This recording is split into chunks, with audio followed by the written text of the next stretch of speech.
Welcome back to Build with AI. In this episode, we'll talk to Andy and Keil, who share their step-by-step process of how they've shipped multiple applications using AI tools. Really kind of got excited about building tools on top of Supabase and helping operators in this new kind of AI native mindset. We'll also take a look at their current product, Dreambase, which they shipped in less than 3 months and currently have over 5 figures in revenue.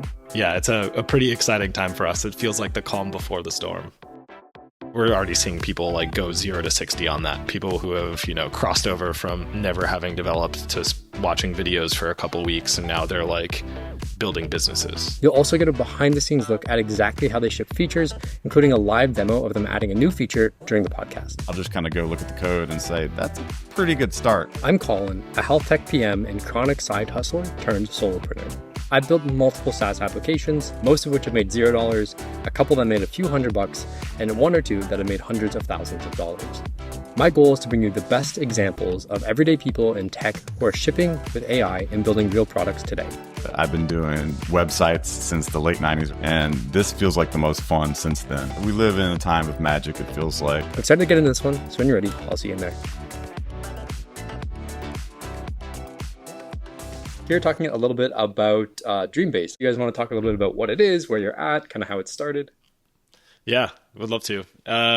Let's see. The preamble that we can dig into, if it's interesting, is that Kyle and I, about a year ago, saw Claude artifacts and kind of got really excited about what the possibilities were going to be. I'm kind of a little bit of a dummy on the technical side. And when I realized that I could ask the AI to code, I could visualize it, and I had this tight feedback loop where I could start to build things, really got us excited. And where we aligned was like, okay, great. What does it mean to connect to company data sources? And how do we actually deploy these things and make them useful to other people? And so we kind of got down the path and built a version of like Lovable and Bolt before we even knew what those things were. We had it working and we had a really cool prototype, got a lot of other people excited. And then kind of Lovable and Bolt came out, and we hadn't necessarily raised money and we didn't grow the team. And so you're kind of like, okay, what do we do next? Where do we go?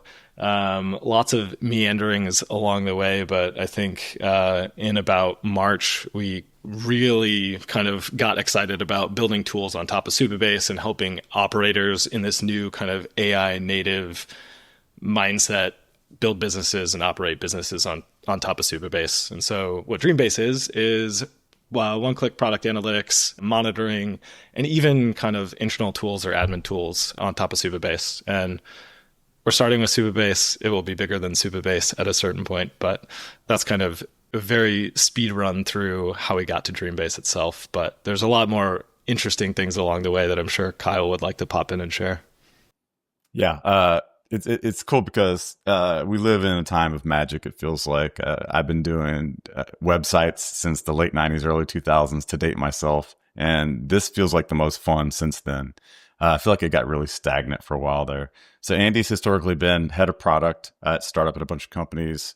I've been head of design, head of UX, those kinds of titles. Always designed in code, so I was always kind of a technical designer. But this is no pun intended, the dream, which is kind of where the name came from. Andy and I were always frustrated because we couldn't quite convey exactly what we wanted with the product teams and with our engineers and developers. And now that's a thing of the past, right? And especially when you talk about analytics and big data and metrics and stats, it used to be you'd have to beg, borrow, and steal engineers to go and like build a dashboard, or can you insert IDs on this thing because I want to get click traffic to build a report on in this thing. And you had to chase the data, or the data was in a database just sitting there and you couldn't get to it. And it was like, we need like a contractor or somebody to build this dashboard for us. So with Dreambase, in a few seconds, you could just talk directly to the data, get a report, get an analytics answer. So that's for us the huge unlock. We were building apps, like Andy said, and you could do everything with like Lovable, Bolt, VO. And for us, the focus on what we love and what we've always wanted, this like instant analytics, is where we're super excited for Dreambase. Yeah, that sounds awesome. So I guess how long have you been working on it? And then where are you at in terms of like users or revenue, anything like that? The early versions of Dream was way back in August of last year. And so there's a lot of learnings along the way, but Dreambase in earnest, I think the first lines of code were in April of this year. So we're what does that make? Oh my God, it's July. So a little over 3 months. Yeah, that's pretty cool. And then, yeah, what Yeah. about the Oh, adoption? yeah. On the adoption front, we just crossed over 100 users, which is a really exciting place to be. And we are at 5 figures of revenue, which is also pretty exciting. Yeah. Hoping that that continues to grow, and it will continue to grow. We just kind of, we're in a waitlisted or open waitlist. So if you sign up, you can join the waitlist, but then you can actually go all the way into the app right now. And we'll be doing a more public launch, maybe even by the time this comes out. So yeah, it's a pretty exciting time for us. It feels like the calm before the storm. For sure. Cool. Yeah, do you guys want to do a quick demo of the app just so folks can get a good feel for what you built? And then we'll talk a little bit Yeah. about how you built it afterwards. Yeah, I'd love to. So one of the cool things that we did that I think is somewhat unique is we actually built our marketing site on top of the app. And like Kyle can speak to some of the benefits of why we did that. But one of the big ones is that right here, this is actually like a live report that is just scaled down. And we're able to do this because it's built on top of the app itself. So if you go to Dreambase AI, you can see a few of these. There's really cool things that it carries over. Like you can actually copy this to a PNG or download it. You can flip into a really cool presentation mode, which we're really proud of. And, we outline kind of the value props and all the different things that you're able to do. But I think one thing that we're really excited about, how we kind of built the onboarding flows. We did a bake-off between Lovable, Bolt, and V0. And now this is the actual onboarding flow that's live in production, where in one click, you can connect to Supabase, select one of your projects, and then we'll start the analysis. And we do a lot of really cool stuff to start to gain and gather context about your data set, the tables, the schema.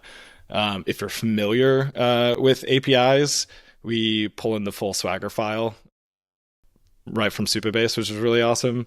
And then we also gather, I know this is really long, we gather a ton of context around the data itself. So data relationships, and sorry for the fast scrolling for those that are watching, data relationships, data models, just we really try and pack in as much context as we can without you having to add it yourself. So I think a lot of the magic and the beauty with AI tools right now is how do you abstract away like kind of the hard work of generating the context. So that's one of the things that we're super proud of. We also do a quick snapshot or kind of like scorecard of like how is your Supabase set up? So we cover things like RLS and just what do we see on the database itself. And then on the actual utility of this, or like what we're really trying to drive towards, is generating your first report. So user engagement and feature adoption. Because we gathered all of that context, we now generate what we call an AIR doc, or an AI requirements doc. We're coining that and moving away from PRDs and product requirements. So curious to hear what anybody else thinks about that. But then we make it really easy to, in one click, go ahead and start to generate that report. And so what this is going to do is it's going to package up all that context. It's going to create a workspace. And then it's going to start to use some of the AI tool calls to actually generate the first report itself. And this can sometimes take a little bit. So instead of waiting for all of this to happen and eating up airtime, I'm just going to flip down to the result, or like what you see at the end of that. And so this is kind of like the first onboarding experience. You click a few times, you kind of review what we know about your setup, and then we give you what should be a pretty impactful or like useful report right off the jump. And so from here, there's lots of cool stuff. And I know Kyle is probably eager to share a bunch of different things that are possible, and we can do that. But I'll show a couple things really quick. Again, that presentation mode, we're really proud of this. This is how we like send really quick snapshots via text to investors, advisors. They're like, hey, how are things going? Copy it, send it off. Love this. And then, yeah, again, being able to copy. And if you want to iterate and kind of build reports or see different charts, you can jump back into the report builder mode where you can just ask questions in natural language. Got it. So just kind of summarize there. You guys have built this tool that allows, I guess it's mostly focused on builders or folks who are using Supabase, right? But more professionally, like they're building a real product, they have users, they have revenue. And I can come in and basically ask questions, look at analytics, get a good feel for like the health of my Supabase project. I saw some like RLS stuff in there as well. Like, do I have all the security stuff set up correctly? And just know like, to some degree, what I should change if there's something wrong with my Supabase config, and then also kind of the analytics side of things. Is that right? Yeah, it's really, if you think about it, it's dual audiences for dual ends of the spectrum for a company. So by dual audiences, I mean, it can be somebody technical. So it might be somebody that actually set up the Supabase. And well, as we know, that person might not be technical these days, which is the beauty of Supabase and AI. But it's basically somebody that knows ins and outs and doesn't want to have to build custom stuff to share with their team. They can just set it up real quick because they might have the root access to Supabase and they go through the onboarding. And then it's a shared workspace. So the multiplayer AI thing that's happening now where multiple people can get into one project to where you're not just in a silo working by yourself is happening. And that's actually one of the principles we built Dreambase on. It's multiple team members can be in one chat together talking to the AI, building reports or learning from each other and the data. And we go through a lot of efforts, like Andy was showing, to show you the data. We had this huge debate about the UX, about like hiding the data and make it just brick stupid where you just get a report. But then we were like, nobody's going to trust that. And there's no transparency and there's no education, right? So that's why we show you, oh, we logged all your tables and columns. We know everything about your Supabase database. And we didn't stop there. We made a human readable documentation version that Andy showed you. Because as you know, with AI, context is king. And I think this is why people are kind of moving away from prompt engineering to context engineering, because everybody knows I'm not going to trust your AI unless I can really trust the context and what you're building. So that's kind of the audiences. As for the companies, it could be somebody that's up and running, like you said. That's kind of our primary audience because you get the immediate value of the product analytics. But it could be a newbie. It could be somebody that just graduated out of vibe coding, from our project. We just participated in the Bolt Hackathon, the largest online hackathon ever, and it was insane. And so now there's lots of new people out there on X and Twitter talking about like they're now building an app that they started over the last month, and they have a Supabase database. So what next? What the hell's RLS? Yeah. Yeah, RLS is pretty tricky. I don't know if we want to go down that path in terms of like all the nitpicky things, but honestly, it's kind of crazy that how much trouble you can get into with RLS and other like Supabase configs if you don't know what you're doing. And it seems very simple because like you have a chat interface inside of Bolt or Lovable, right? And you're like, oh, set up Supabase for me. And it's like, I did it. But maybe not, right? So there's a lot of background stuff that has to be configured correctly. And a lot of that stuff, like it's the security things people are worried about, right? And they don't really know if their app is secure or not. So yeah, that totally makes sense. Like, seems like a good problem to solve for like a growing audience. That makes sense.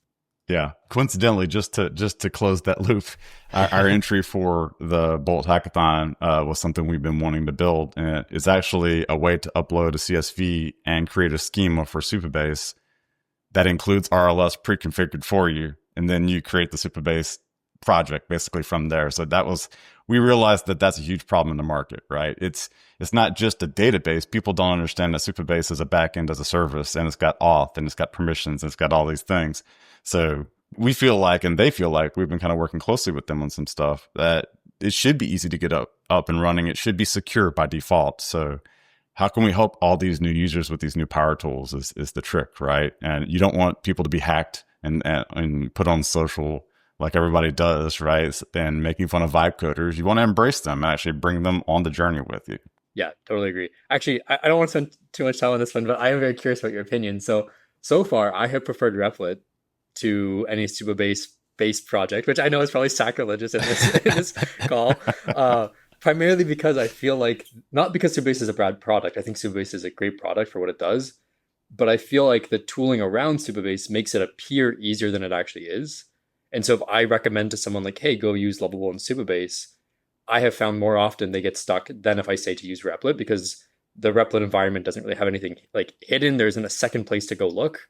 Like if I want to look at, logs for my serverless function, I need to know that even exists, right? I need to be able to prompt and say, check the logs or go look at it myself. Versus in Replit, it's I think a little bit easier. You just pop open the console and it's in the same spot because the server's running in that environment. So yeah, curious if you guys have a take on that one. I'm sure you do, but just curious. My main rebuttal is just Replit is a little more technical. I feel like Lovable is very accessible. Like I can show it to my mom and she like is off to the races building stuff.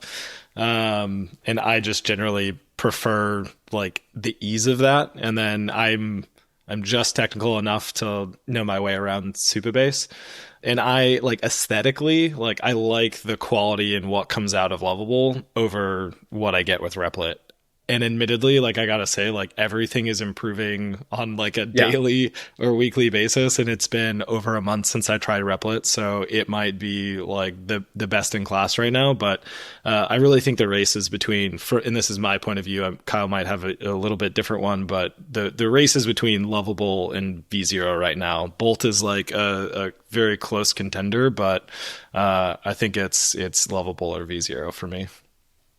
I don't know if there's a right or wrong answer here. I think that we're all winners because it's an arms race right now. And like Andy said, they're all improving. I'm constantly testing them all as frequently as I possibly can.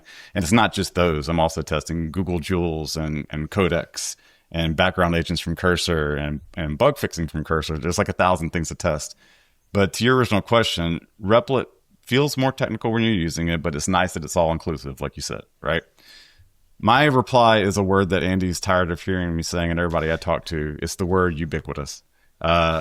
We select software that is ubiquitous, and AI works best with software that's ubiquitous. And by that I mean, if it's really well documented and adopted, like ShadCN for UI.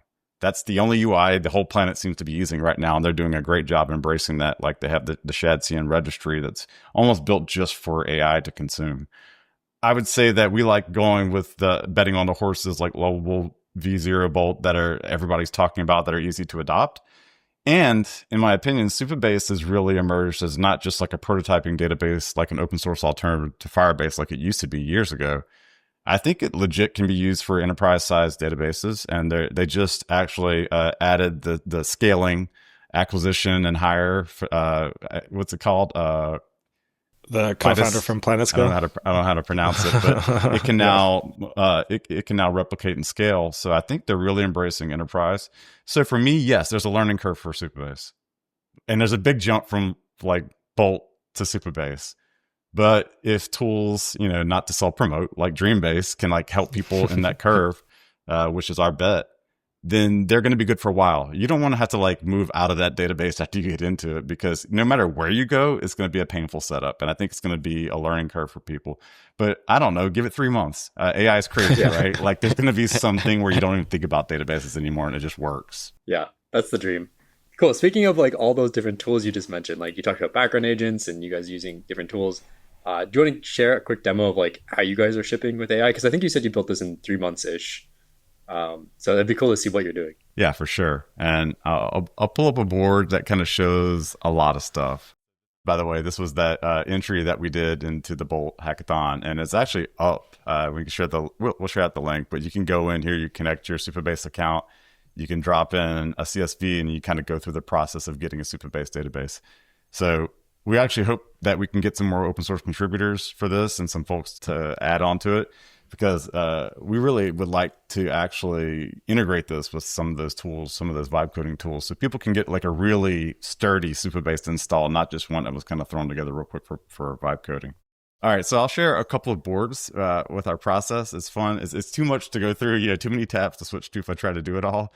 But this is one we put together talking about how we had already built 2 full versions of Dreambase, formerly known as Dream. So we did actually have a database, but we improved the database. We went from basically 5 tables. I think right now we're at 52 tables. And we grew it partially by going to database.build, which is basically an AI LLM tool by Supabase for generating a schema. So we were able to kind of prototype with that first to say, like, now that we're moving to this massive product with workspaces and projects and users, and we can create reports and all these things, what does that look like? So we actually started with the data. And from there, at 11 p.m. at Andy's place in Austin, we were whiteboarding. And this stuff happens fast, right? You see like day 0, day 1, day 2. Within a couple days, we went kind of from database to whiteboard to sketches. This is I had to get I had to get ChatGPT and Midjourney to recreate what I did because I couldn't take pictures of myself driving home. But driving back to Galveston from Austin, I was talking to ChatGPT to design the first prototype for Dreambase and just say, like, make it look like Supabase branding and show a database icon and basically describing what the thing would become. So we kind of moved back and forth from high fidelity to low fidelity, because then we go back to wireframes. And then Andy mentioned our AIR process, which is AI requirements. This is where the rubber hits the road. So this is where we go into Cursor and start typing Markdown and let Cursor help autocomplete the Markdown. And we actually start with a single doc for our repo. So like this whole product that we have started from this. It's a Markdown doc. And I'll pause because I already kind of blew through a lot, but like this is the starting process for us. Right. Do you guys do a lot of iteration at the beginning here? Or was this kind of like you had a clear idea in your mind and you just executed on it? We had a fuzzy idea in our mind, starting from the data, and Andy and I going back and forth on what the feature set and the target users are. Because again, we're both heads of product, heads of design and UX for a long time. It's not like we're going in this blind and new, and we already had 2 versions of the product with feedback that Andy gathered. Yeah, and I think in terms of like iteration, this is where we lean on the AI a little bit, and I think that people sometimes approach it and they get very specific, and they're like, I want exactly this, and so I'm going to prompt around exactly that. And we do plenty of that, but I think we also leave room to see what the AI comes up with, and like that's where it gets really exciting. We do it's further down in this process, but we do the bake-off that we mentioned between V0, Bolt, Lovable, and that's where we get to see like some different things that pop out, and we can be like, oh man, I really like what Lovable did here. V0 killed this, and like we're gonna pull this from Bolt. And I think that's like, and again, this is like the 0 to 1, and we'll show more of the like how we keep building, because I think that's the interesting part for this conversation. But it really is like, I think that iteration happens so fast in the AI world that it doesn't even really feel like iteration. We're not talking about like we set up, like the designers go off and spend X number of days, and then we have a meeting, and then we like iterate, and then we go get in front of users. Like that's all so compressed that it happens so fast that, Kyle and I'll spend 10 minutes reviewing something, and then we're like, okay, let's just do that. So I don't know if that fully answered your question, but Yeah, I think so. And then, do you guys involve users at all, or like where do users get involved in this process? Yeah, absolutely. Like I think as soon as we and it's kind of, yeah, Kyle's on it now, but like as soon as we had the kind of prototypes or the bake-off prototypes, I scheduled a whole bunch of user calls and just got it in front of them. And what's really fun about like high fidelity usable prototypes that like look like real products is like the first user that we put it in front of was clicking the connect to Supabase button, thinking that it was real. And we're like, no, this is actually just a prototype. It'll be real soon enough. But, and I think that is, again, like that's a very unique place for us to be in AI driven development. I'm trying to like not use vibe coding quite as much, AI driven development, because you get to really bring the users along the whole way. It's like you don't have to spend weeks at a time and then schedule a whole bunch of research calls. It's like, hey, do you want to click around and look at this? And you can record the call, and you don't even have to be on it. That's wonderful. So yeah. Super cool. So then what came next? You guys do you mind describing the bake-off a bit more? Like what does that mean? Yeah. So typically, and you can kind of see 3 different prototypes here from V0, Lovable, and Bolt. There's multiple kinds of bake-offs we'll do. And this is where in former days Arc, but now Dia, now that Dia's got the sidebar view, we would open up basically 3 columns, and we had that root document that we had told you about where it's just a Markdown doc, right? Like you can see it over here. So this started with 1 paragraph and then, turned into a whole Markdown doc. And typically we'll bring that over to the big 3, if you will. And depending on the right model at the time, currently I think 04 Mini compares to like Claude 4 Sonnet compares to 2.5 Flash or Pro. And we'll just put the prompt in all 3 and let these go and say, give me an LLM prompt for a new feature. So I could say something like this. We were actually just working on a new feature for our Command K window in our app, where when you hit Command K, it opens up a dialog where you can get started. So I can say something like, I want a new feature for my app, and then, paste some of this and just go all three, let them fight basically. And they'll go off and gosh, sometimes I get blown away too by how fast these things are coming back.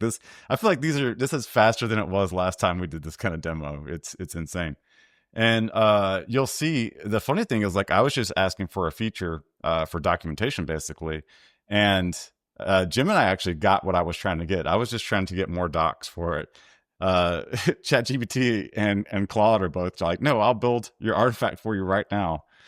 So this is actually useful. You would think that'd be like irritating that you're doing three different things, but now what I can do is I can go to another app and do a little bake off, and I'll just copy all this. And if I want to copy some of this React code, since I'm going to say the word ubiquitous again, since everybody's using ShadCN and everybody's using React and all the same tools for these and Tailwind CSS, any of this will apply to any of the other tools that we'll go into.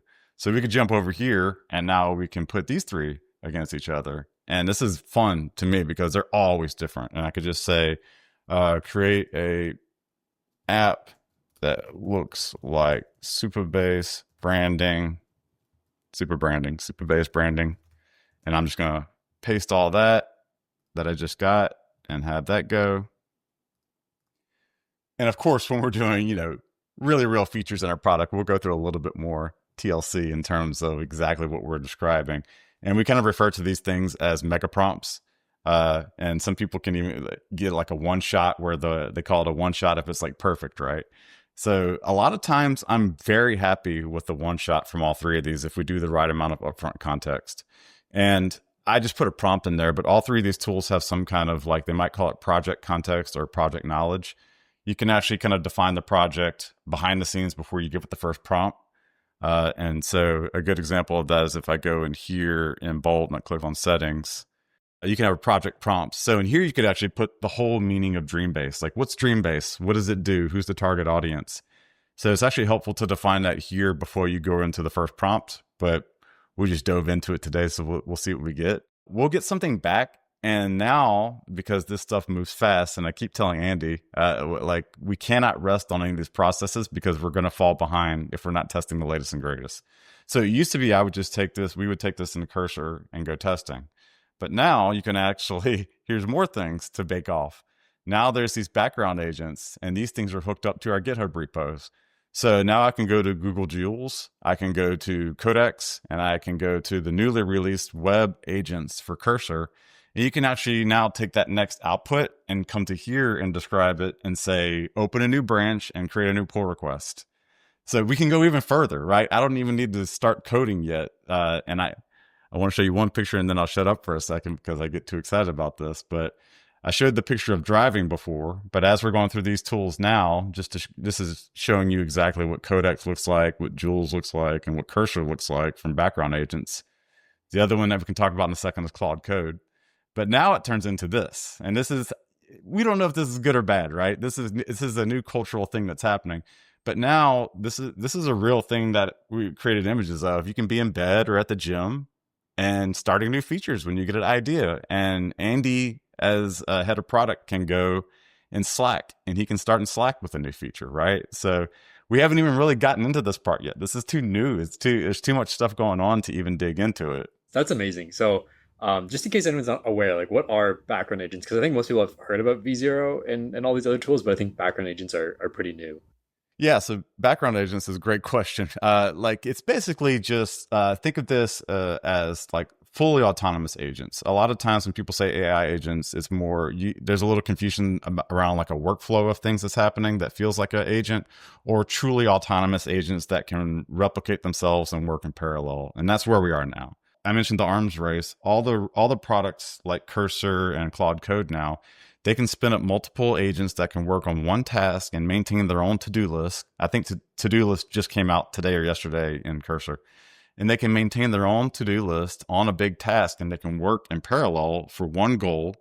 And then they connect to your GitHub repo and open a branch and even start a pull request, So it's actually living up to the promise of what agents were supposed to be in the beginning.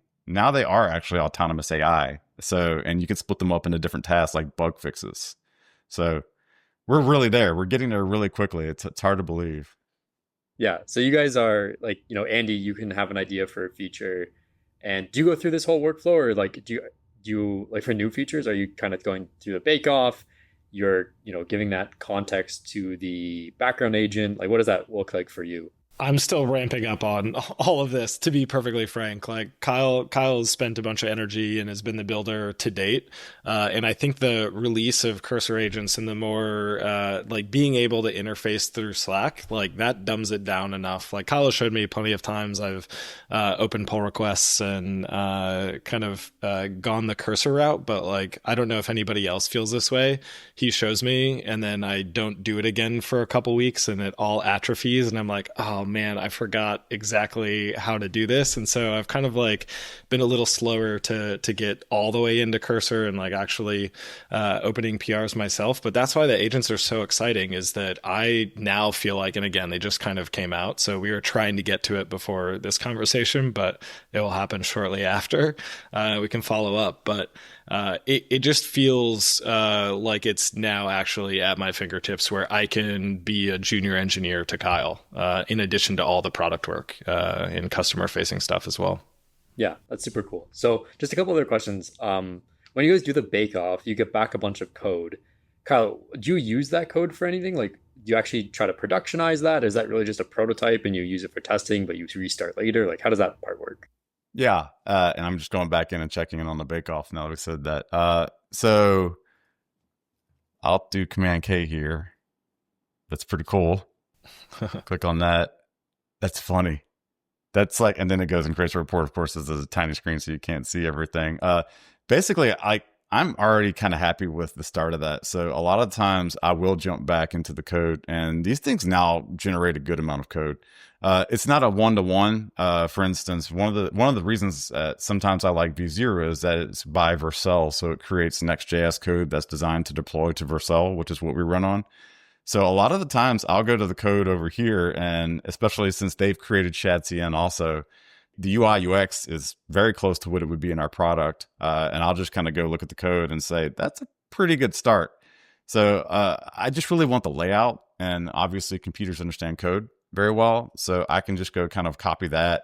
And that might be actually what I come back to the start of something. Like if I would do a background agent, I would say, create a branch for a Command K menu with this start, and then I'd pick the repository, the branch, and just let it go off because it's in a completely safe, isolated space.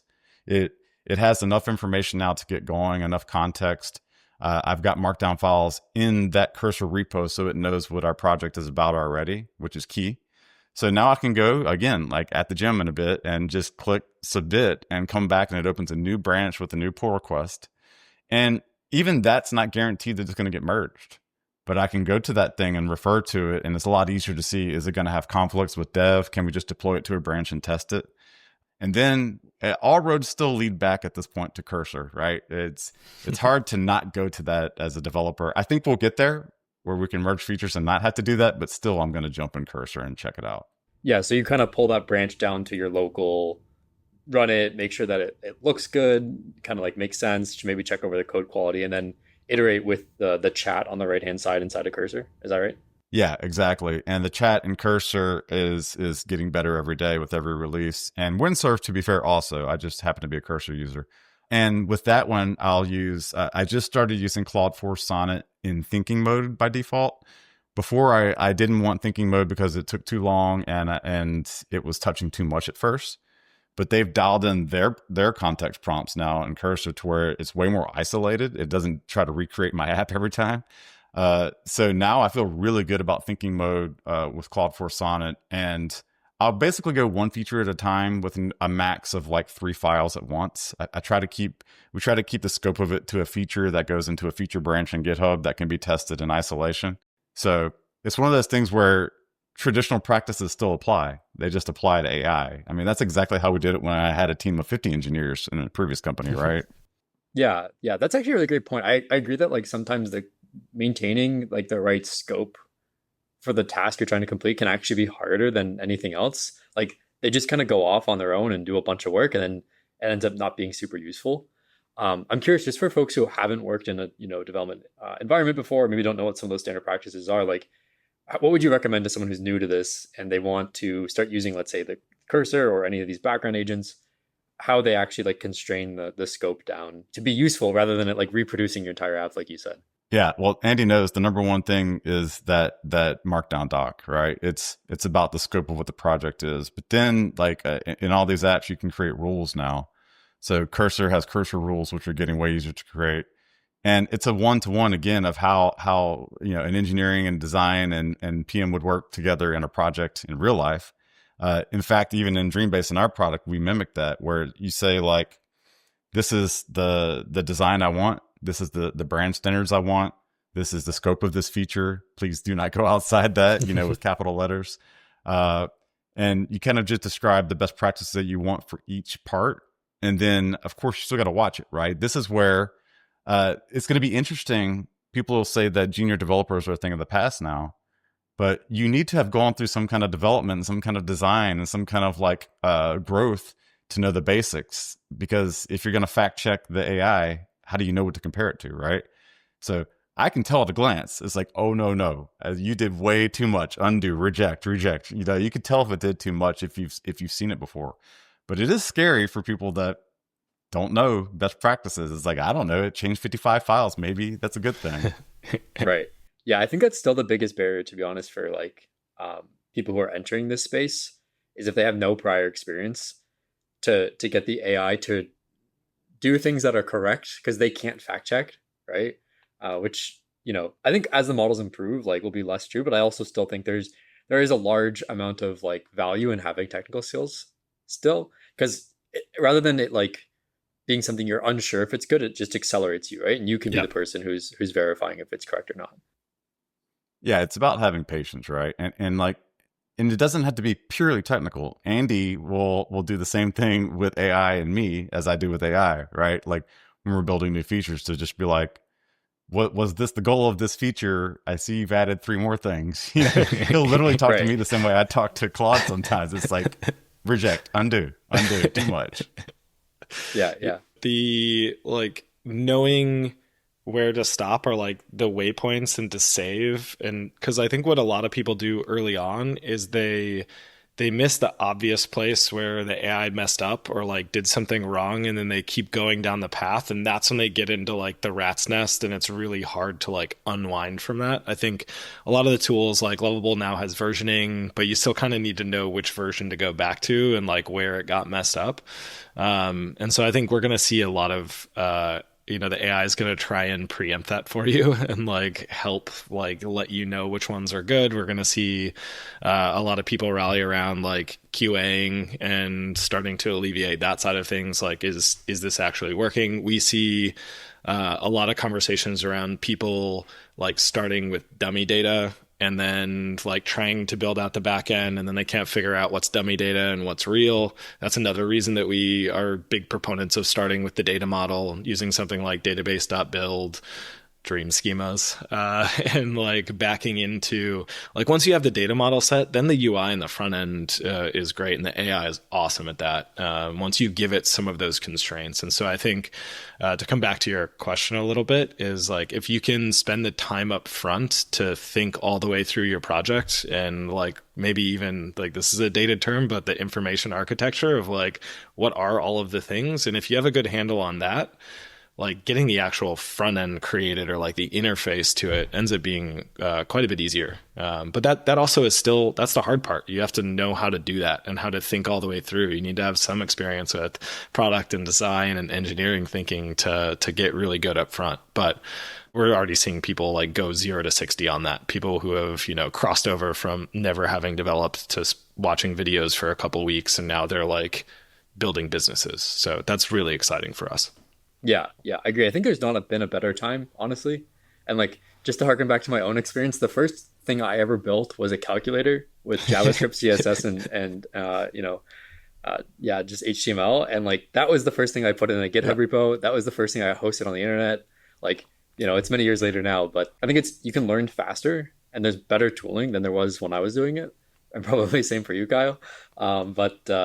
This is still the same kind of journey though, right? It's just accelerated. Like you still have to pick up some of those things, I think. Yeah, all of the human stuff still remains, right? Which is why I mentioned the multiplayer thing before. It's like working in silos was the first version of AI, and that doesn't work. We still need to have our own skills and preferences and collaboration. AI just accelerates it. One funny thing I'll throw in that we were just discussing is that it also depends on what time of day you use the AI. This is weird, and this is not proven. I can't factually prove this, but everybody talks about it, and I've experienced it a ton. Is certain days where there's high workloads and like Anthropic's being slammed or whichever model you're using, you can see it degrade and it feels dumb and it's just making mistakes. So it's actually a good thing, especially for people that kind of get locked to the machine and they can't break away because AI is doing so much and they're checking. Still got to plan your day where, you know, take your time, write your requirements, write your prompt. Don't do it as fast as I did it earlier in the demo. Actually take your time.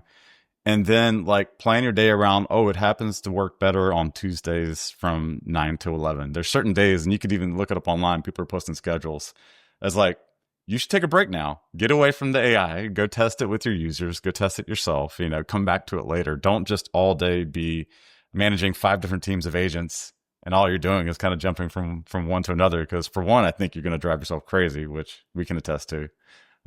Andy and I always tell people we used to look a lot younger before we started all this. But it's tough, right? It's a lot of information. It's a new way of working, and we're kind of still figuring it out. But plan your day out and treat yourself better, I think, is a important thing. Well, and Colin, I'm curious if you've experienced this. It's like we joke that we sometimes feel held hostage by the AI, but it's like it's so exciting, and you're like almost there, and you're like, okay, one more prompt, and then by the time you look at it, you're like, wow, I've been sitting in front of this computer for 3 hours. Yeah. Actually, one thing that I try to do is I really only go through like maybe 2 iterations on one method before I change what I'm doing. I introduce new information, right? So like I'll prompt it once, and if it doesn't get it, I will be like, okay, you know, try it again. This is what you did wrong. If it doesn't get it again, I almost always feel like it's a context issue. Yeah. And so I'll go and get other information like logs, or, you know, I go and grab some code to paste in as like the starting point or whatever. And I restart from there. And I find that helps me honestly stay sane rather than like, please fix it, please fix it, please fix it. Yeah. To just like have a bit of a plan or a strategy around like what I'm doing. And then at that point, if it doesn't work, usually I go into like research mode. I'm like, okay, I'm trying to build something that the AI doesn't understand. So like, I really need to put together a proper spec on this. So for example, I'm trying to extract like web components from the UI right now from a Chrome extension, and it can't get the CSS correct. And I'm like, okay, fine. You don't understand how to do this. Let me go figure it out. And I'll come back and tell you how to extract the CSS. So that's an example of like something I'm building right now that the AI just totally whiffed on. And I tried a bunch of different ways, didn't work. And so I'm going to have to figure it out myself. Yeah, that's what I tend to do is try to like introduce new context if it gets stuck. Yeah, that's a good tip. Side note on that, since we talked about ShadCN earlier, maybe for your cool extension, that sounds really neat. Look at TweakCN. Okay. They're doing really cool stuff with ShadCN with like Tailwind CSS themes and variables and such. I feel like most of the sites you're going to look at are going to be Tailwind anyway at this point, so that could help. And also, if you need to get your AI to look at code, look at the open source repo for TweakCN. Because the folks from Vercel were saying, like, if you want an example of the best Next.js code out there, you know, go look at that. So that might be help, even if it's not the same language as you're using. Because AI can transpose different languages very easily, right? Just to say, it's like, no, I want to decode CSS like this, and I want to look at components like this. Yeah, that's awesome. I'll take a look. So then just to wrap up, I have 2 other questions for you. One is, you don't have to necessarily show, but is there a feature that you guys have shipped using this kind of strategy that you showed, and you just talk a little bit about what that was? And then finally, kind of like what's next? What are you guys working on? Like what's coming up? That's the exciting one. Yeah. I'll take the first part and then I'll let Andy have the second part. Yeah. So if I jump back to my browser and like an old person get close to the screen, we go back to a dev version of Dreambase. If I hit Command K, I get my thing that I was prototyping. And now to create a new report, you saw the experience earlier that Andy had where it was a traditional AI chat experience. We're trying to move past the chat experience now, like a lot of people. So now if I want to get a new report, I can say project and workspace, And then I added fun little things here with AI where I can do a pound, and I get all my tables from Supabase. So I can say something like users if I want to get project users and workspace users. And if I want an idea for a report, I can do a / and say product analytics report. That looks good. I can click here, and it's going to actually take those table names and my idea for a report. It's going to go off to AI and come back. And this is the AI requirement stock we were talking about. So it's actually going to go now, like, give me 3 ideas for 3 different reports that I can create with this. And then in a couple clicks, I can go create a report without ever having to chat with AI myself. Basically, skip to the end, if you will. So here we go. So it gave me like 3 good ideas. I can click on them to see like what's going to be in there with our requirement stock. It's like, cool, that looks neat. I like that one. So I'll create report, and that'll just basically jump to the end with an entirely new report experience where kind of on the right, it gives you all the context of your project and all the steps it's going to go through. And if I want to see what my project context is again, I can go here and I can actually edit that stuff. If I want to change like the UI design of the report, I'll just let it go for now. And we won't wait to see this whole thing work. Fingers crossed it's going to work. This is a new feature in dev. But we went from exactly that process I showed you of asking for a Command K menu to this in about 24 hours. It was an idea at the gym that turned into this, and now we're going to be shipping this to dev, and now we'll test this actually new flow with users to see if they liked it over the chat experience. So there's an example of something that we're doing. Yeah, that's great. And yeah, what's next? Yeah, so the future of Dreambase, we're a small but mighty team of 2 right now. We've got some really fun things in the works, and we'll probably be expanding our team in the very near future.